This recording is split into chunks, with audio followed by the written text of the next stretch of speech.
it's been an amazing experience with the Lightboard. So I'm super, and it's integral to how I've delivered this material. So I'm glad to share how I've thought about it.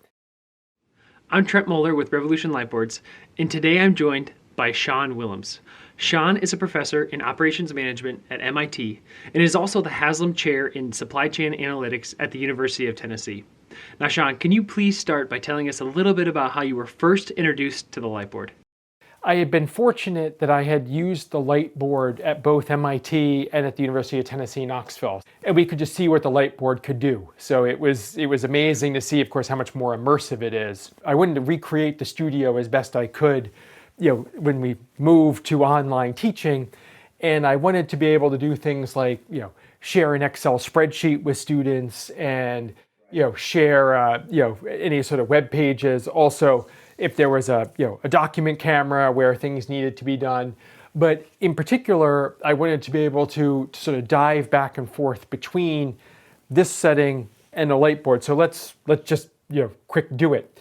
And the super cool part of this is, so, now I'm over on the studio, and that transition without any break was like, I don't know, a second or two.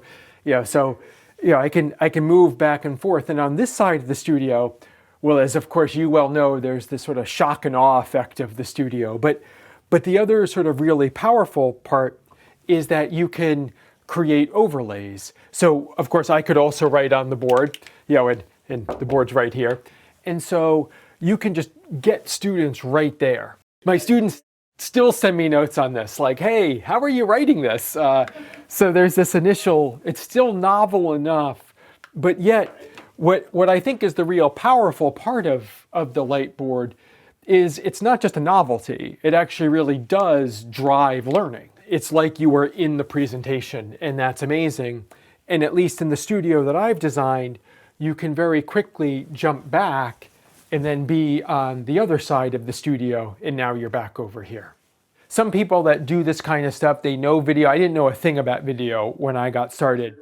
And so that guidance at the start was super useful, and for me was like one of the reasons why I'm like, wow, like so happy. The board itself, of course, is perfect and built like a tank, and the fact that these that these sort of dimmers in the lights, I mean, so all the things when one goes and looks it up, it's like how the technology is laid out is amazing, but the assistance of actually, hey, how do you want to think about this in your setup, was is basically what's made me want to make this video, because I'm like, that's the part that is like that you really see. So I'm super thankful.